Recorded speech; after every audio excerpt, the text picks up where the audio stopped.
인생의 최고 절정기에 있든 인생의 가장 큰 나락과 절망이 있든 우리는 언제나 그 모든 상황을 경험하는 존재일 뿐 그것들이 내가 아님을 통렬하게 통찰해야 됩니다. 우리는 그것을 넘어선 존재입니다. 모든 상황을 초월한 존재입니다. 여러분은 여러분이 해석하고 정의하는 존재나 어떤 것이 아니에요. 그냥 여러분은 여러분 자신일 뿐입니다.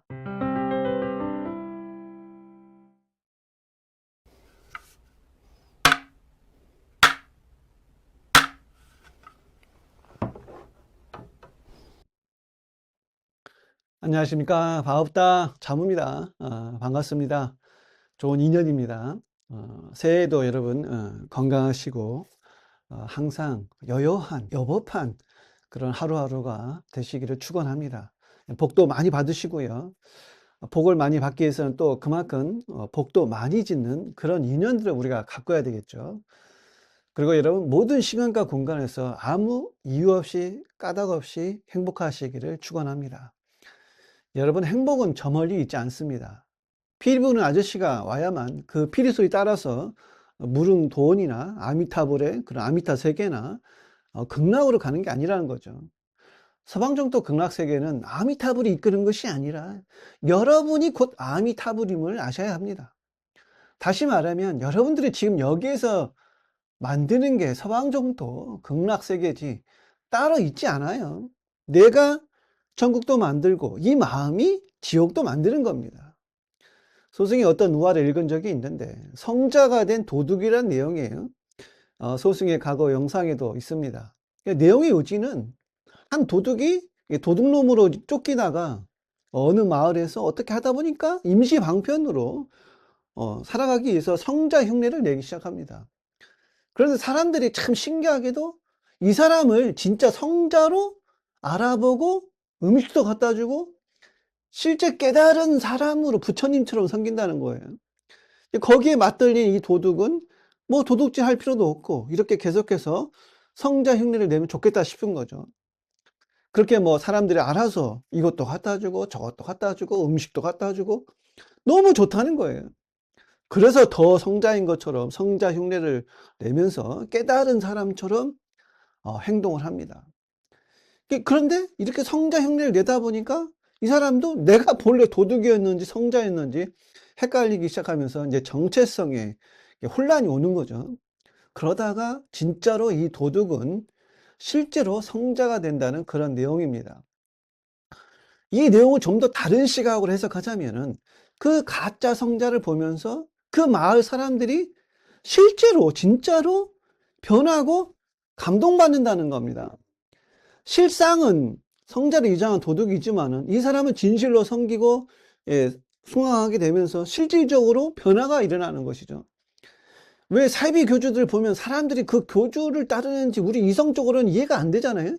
도통 이해가 안 됩니다. 왜일까요? 실제로 그 교주 밑에서 마음의 이해함과 치유 경험을 하는 사람들이 심심치 않게 있거든요.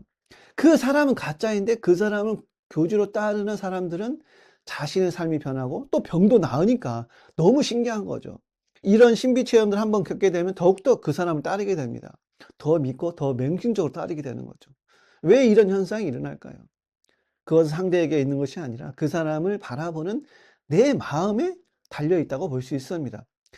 우리가 실제로 알라나 하나님을 본 적은 없지만 그분이 저 위에 있는 것처럼 실제 있는 것처럼 섬기고 받들다 보면은 내가 정말 은총을 받기도 하잖아요. 내가 실제로 믿고 강하게 신뢰하고 변하기를 바라는 그 마음이 강력하기 때문에 이런 현상이 일어나는 겁니다. 굳이 말하자면은 일체 유심조인 거예요. 어떤 일이나 사건의 영향도 크지만 그것을 바라보는 내 심리 상태가 더 일차적이고 매우 중하다는 것이죠. 그래서 여러분 아무리 개떡이어도 나는 찰떡일 수가 있는 겁니다. 유심소연이에요. 심생정종법성이고 모든 일이 그래요. 어떤 일이나 사항 때문에 행복이나 불행이 교차되는 것이 아니라 그에 따르는 내 생각의 바탕과 감정이 무엇인가에 따라 달라질 수 있습니다. 행복이라는 것이 특히 그렇죠. 과거로 가는 마음과 미래로 달려가는 이 부질없는 마음을 지금 딱 하고 쉰다면, 멈춘다면 그것은 언제나 늘 지금 여기에 있었음을 알 수 있습니다. 여러분, 무엇이 이루어져야, 무엇이 완성돼야, 무엇이 달성되어야 비로소 고통에서 해방되어 행복해지는 것이 아니에요. 번뇌를 없애야 청정함이 드러나는 것이 아닙니다. 그것은 우리들의 망상이자 에고의 속임수예요. 행복의 본질은 언제나 어디서나 어떤 조건이나 상황의 만족에서 오는 것이 아니라 지금 여기 이대로 현존하는 삶에서 비로소 행복해진다고 할 수 있습니다. 그러니까 내 생각을, 내 마음을 팍 씌워버려야 돼요. 여러분의 본질은 부족함이 없어요. 지금 여기에 어떤 부족함이 있습니까? 에크하트 톨레는 그것을 now, 지금이라고 하잖아요. 다만 우리들의 생각과 망상과 분별의식을 그 지금을 확 깨버리는 거예요.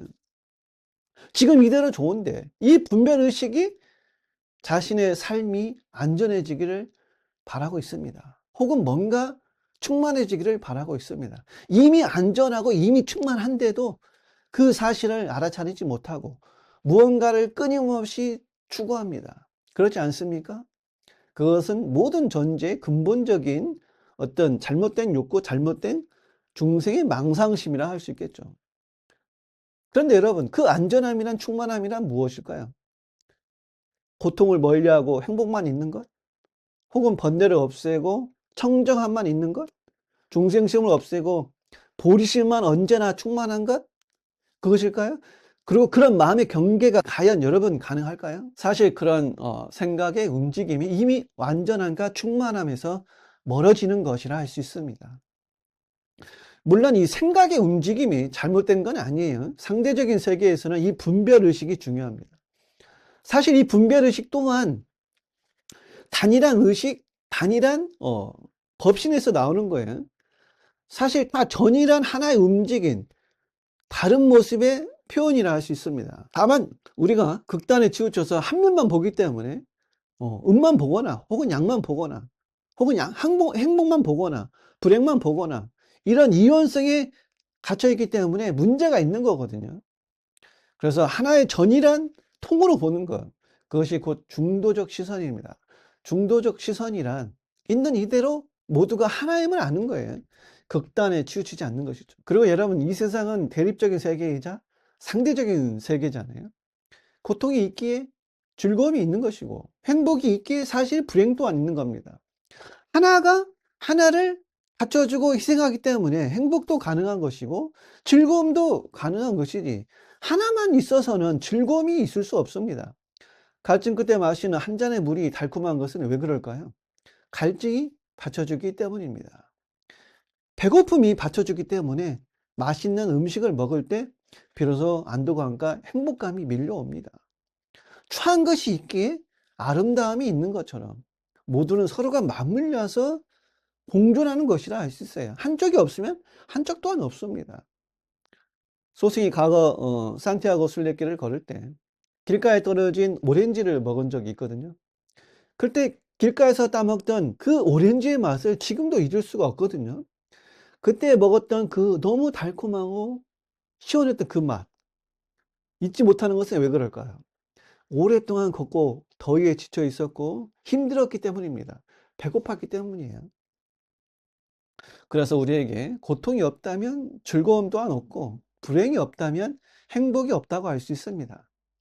틀에 박힌 일상의 단조로움이 있기에 우리가 여행할 때 여행의 재미가 증폭되는 거고 더 소중하다고 느껴지는 거죠.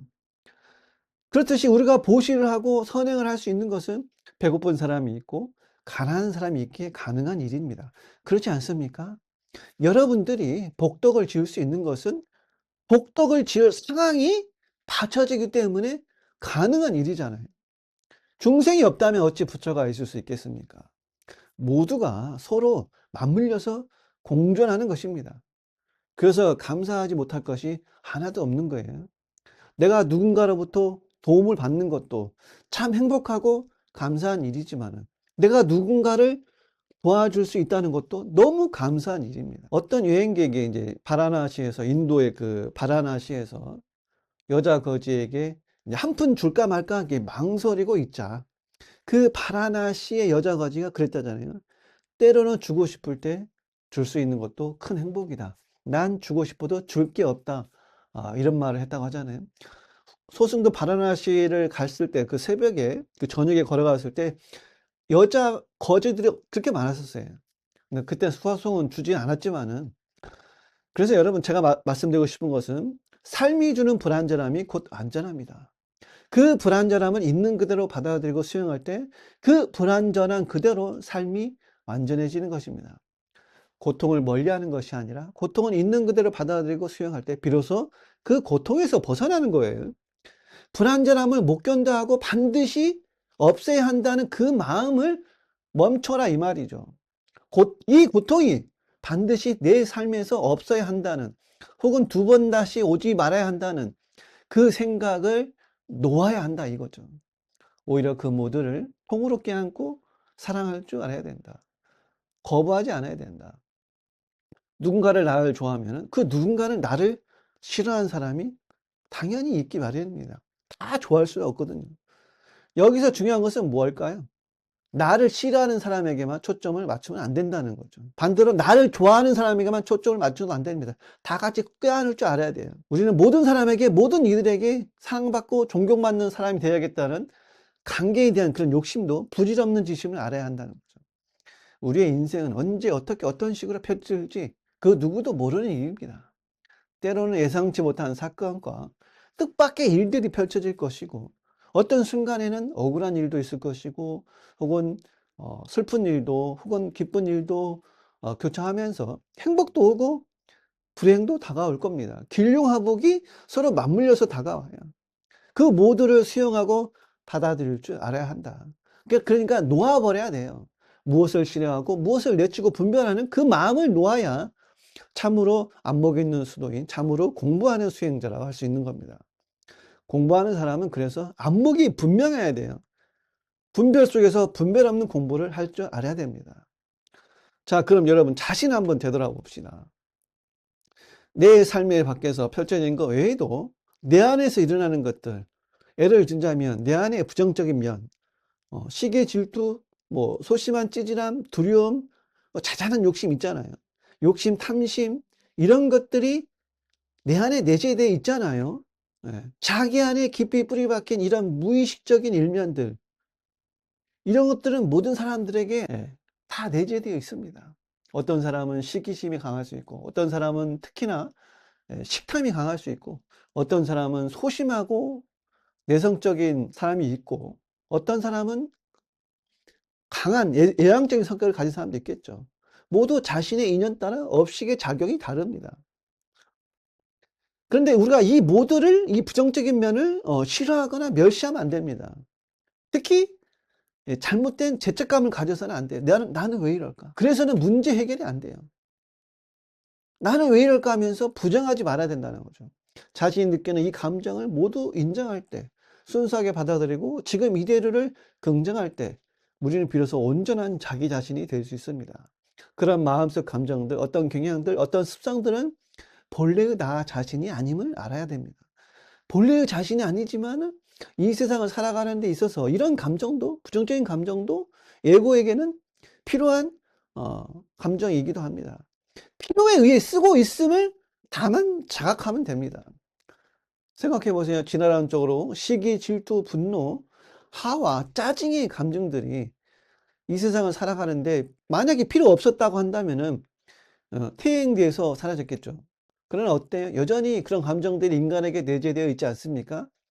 사실 그게 없었다면 인간의 문명이 이 정도로 발전할 수 있었을까요? 누군가를 시기하고 혹은 부러워하기에 자기 성장의 계기도 되지 않습니까? 장장단단이 있는 거예요. 또 이런 감정이 있기 때문에, 이런 불안전함이 있기 때문에 사랑, 평화, 자비 같은 개념도 있는 것이거든요. 그래서 이런 대비적인 감정들을 잘 우리가 운영할 줄 알아야 된다. 사랑, 자비, 평화의 반대적인 감정을 나쁜 감정으로만 평가할 것이 아니라는 거죠. 이 나쁜 감정을 통제하고 삭제하고 혹은 미워해야만 하는 것이 아니고 시각을 바꿔보자는 거예요. 좋은 것도 아니고 나쁜 것도 아니라는 거예요. 그러니까 정오는 잡초로 볼 것이 아니라 정오를 가꾸는 지렁이로 보는 겁니다. 지렁이는 끊임없이 땅을 쟁기자 하기 때문에 그 땅이 비로소 비옥해지는 거 아닐까요? 시기나 질투나 누군가를 미워하는 마음도, 그런 마음들, 나의 이런 불완전한 마음들, 과연 여러분 비난받아야 할 나쁜 감정일까요? 그게 아니라는 거죠. 우리는 그것과 함께 살아가야 됩니다. 껴안고 보듬어야 됩니다. 다만 그런 내면 아이라고 표현하는데, 그런 내면 아이가 오랜 상처나 트라우마로 내 삶을 괴롭히고 있지 않는가? 그걸 봐야 되겠죠. 혹은 파멸적인 나쁜 결과를 초래하고 있지 않은가? 나쁜 감정에 대해 또 다른 생각과 해석을 얻힘으로써 더 불을 끼얹고 있지 않는가 보는 겁니다.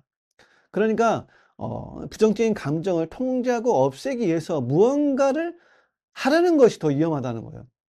예를 들자면 나는 아반떼를 몰고 있는데 옆집 사람은 벤츠 그 마으바흐를 타고 있어요. 그럴 경우 내 안에서 시기도 있고 질투심도 일어날 수 있겠죠. 불안한 마음이 일어날 수 있겠죠. 혹은 어떤 유명 미녀 배우와 결혼한 남자를 보면서 그와 비교하면서 자신의 삶에 비관적일 수 있겠죠. 이때 필요한 것은 무엇일까요? 그냥 그대로 시기, 질투하는 그 마음을 그대로 인정하고 받아들이면 됩니다. 부정하지 마세요. 그건 당연한 인간 어떤 기본적인 에고의 욕망일 수 있거든요. 불화하는 자신의 감정을 그대로 보면 됩니다. 직시하고 알아차리면 그뿐입니다. 문제는 그 마음에 동요시 돼서 파괴적인 어떤 행동이나 어떤 결과로 이어지면 안 되죠. 그래서 시기, 질투, 분노를 잡초로 보면은 우리의 인생은 피곤해집니다. 왜냐하면 그 잡초가 자라기 전에 우리는 끊임없이 잡초를 제거하고 제초제를 뿌리고 없애줘야 되니까요. 그렇게 하지 말고 시각을 바꾸자는 거예요. 예. 내 삶을 쟁기질해주는 지렁이로 보는 것이죠. 토마슨이라는 철학자는 나쁜 감정은 잡초가 아니라 지렁이라고 표현합니다. 옛 선지식은 중생 그대로 부처고 번뇌 그대로 보리심이라고 얘기합니다. 지금 이대로 부족함 없는 깨달음이라고 얘기를 합니다. 번뇌를 없애야 한다는 대상으로 생각하면 그 마음이 더 번뇌를 일으키는 원인이 될 수 있다는 거예요. 지금을 그래서 놓치면 우리는 영원히 깨달음을 저 멀리 놓는 추구심에 사로잡힙니다. 그래서 여러분 내 안의 번뇌를 혹은 내 안의 시기 질투를 그대로 봄으로써 그 알아차림이 곧 그대로 보리심임을 깨달으면 됩니다. 시기, 질투, 분노의 감정이 나쁜 것이 아니라 그것을 그대로 알아보면 그것이 알아보는 그 마음이 곧 보리심이고 청정심이에요. 예. 소승이 늘 말해왔지만 깨달음도 미혹도 모두 한 상품의 발현입니다. 보리심일 수 있는 것은 번뇌라는 대비적인 요소가 있기 때문이에요. 사실 모두 한 모습입니다. 바다의 한 파도예요.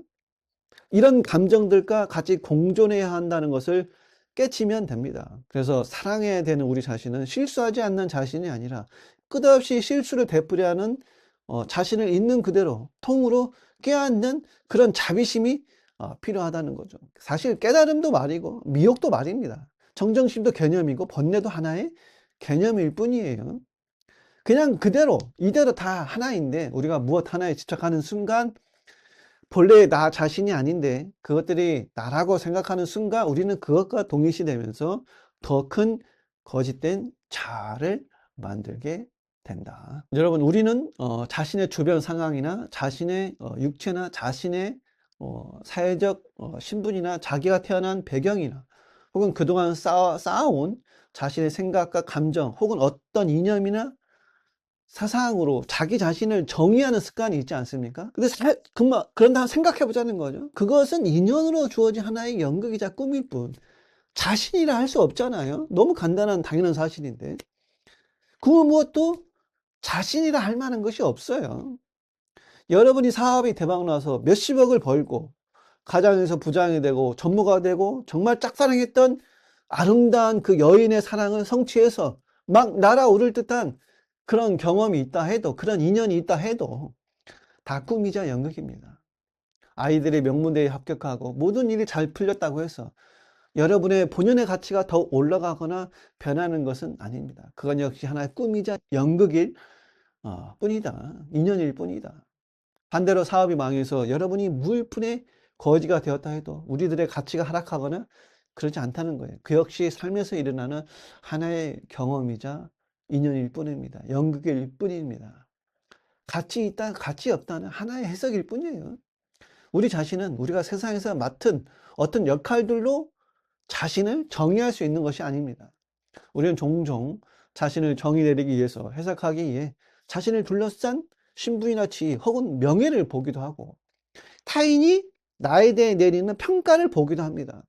가깝게는 부모님이 어떻게 나를 보나, 형제자매가 나를 어떻게 바라보고 있나, 이런 것들에 많이 신경을 쓰죠. 거기에 또 스트레스를 많이 받기도 하고, 상처가 돼서 평생을 지배하기도 합니다. 그래서 나 이외의 다른 이들이 나를 어떻게 보고 있느냐에 따라서 우리들은 방어 자세를 무의식적으로 취하거든요. 하지만 진정한 여러분의 그것은, 그 내 법신은, 나의 진정한 본질은 그런 방어를 넘어선 곳에 있다. 여러분이 어떠하든, 어떤 모양이든, 어떤 업장을 갖고 있든, 어떤 삶의 인연이 여러분 앞에 펼쳐져도 지금 그대로 여러분은 충분히 건강하고 안전하며 가치 있는 존재임을 인정하셔야 됩니다. 인정하세요. 인생의 최고 절정기에 있든, 인생의 가장 큰 나락과 절망에 있든, 우리는 언제나 그 모든 상황을 경험하는 존재일 뿐, 그것들이 내가 아님을 통렬하게 통찰해야 됩니다. 우리는 그것을 넘어선 존재입니다. 모든 상황을 초월한 존재입니다. 여러분은 여러분이 해석하고 정의하는 존재는 어떤 것이 아니에요. 그냥 여러분은 여러분 자신일 뿐입니다. 그래서 진정한 자신에게, 진정한 자신과 가까워지려면은 자신의 부정적이고 어두운 일면과 혹은 어떤 결정들에 대해서도 우리가 솔직해져야 된다. 그 모두를 쓰다마주고 그 모두를 인정해 줘야 된다. 그냥 그대로 받아들이십시오. 문제는 뭡니까? 우리가 생각을 못 놓아요. 자신이 정의 내린 이 자아성을 못 내려놓는 게 오랜 병이자 집착입니다. 그러니까 생각을 팍 놓아버려야 돼요. 생각을 이대로 팍 놓아버려야 해방이 됩니다. 그것이 진정한 받아들임이에요. 고통을 받아들이지 못하면 괴로움과 집착과 절망과 원망이 오게 됩니다. 그러나 그것을 그대로 받아들이고 인정하고 수용하면 오히려 해탈이 되고 진정한 자유가 옵니다. 받아들임 속에 여러분 평화가 있는 거예요. 죽음을 받아들이지 못하면 슬픔과 해안이 밀려오지만 그냥 죽음을 받아들이면 오히려 역설적으로 평화가 온다는 거죠. 예를 들어 여러분, 바다는 모든 파도를 받아들이잖아요. 폭풍에 아무리 그 파도가 거대하고 크다 해도 바다는 파도를 받아들입니다. 바다는 파도를 거부하거나 못 받아들일 선택권이 없어요. 그래서 여기에는 받아들임조차도 그 상도 없는 것입니다. 생각해 보세요. 바다는 어떤 물결은 받아들이고 어떤 파도는 내치는 그런 기준이 없습니다. 애초에 그런 기준이나 조건이 없어요. 그렇지 않습니까? 이것이 이제 조건 없는 받아들임이죠. 우리의 법심도, 우리의 본성도 그와 같다. 우리의 생각이 아무리 여러분 거대하게 쓰나미처럼 파도 치거나 물결 쳐도 움직이는 번뇌 그대로 사실은 보리심인 거예요. 파도 그대로 바다인 거예요. 단지 우리가 할 일은 그 파도가 파도임을 알아보는 일입니다. 그것을 거부하거나 물리치는 것이 아니라 그것 그대로 좋은 것이든 나쁜 것이든 받아들이지 못할 것이 없다는 것을 인정할 때 그 자체로 바다이기 때문에 이거다 저거다 선택 자체가 없다는 것을 우리는 알게 됩니다.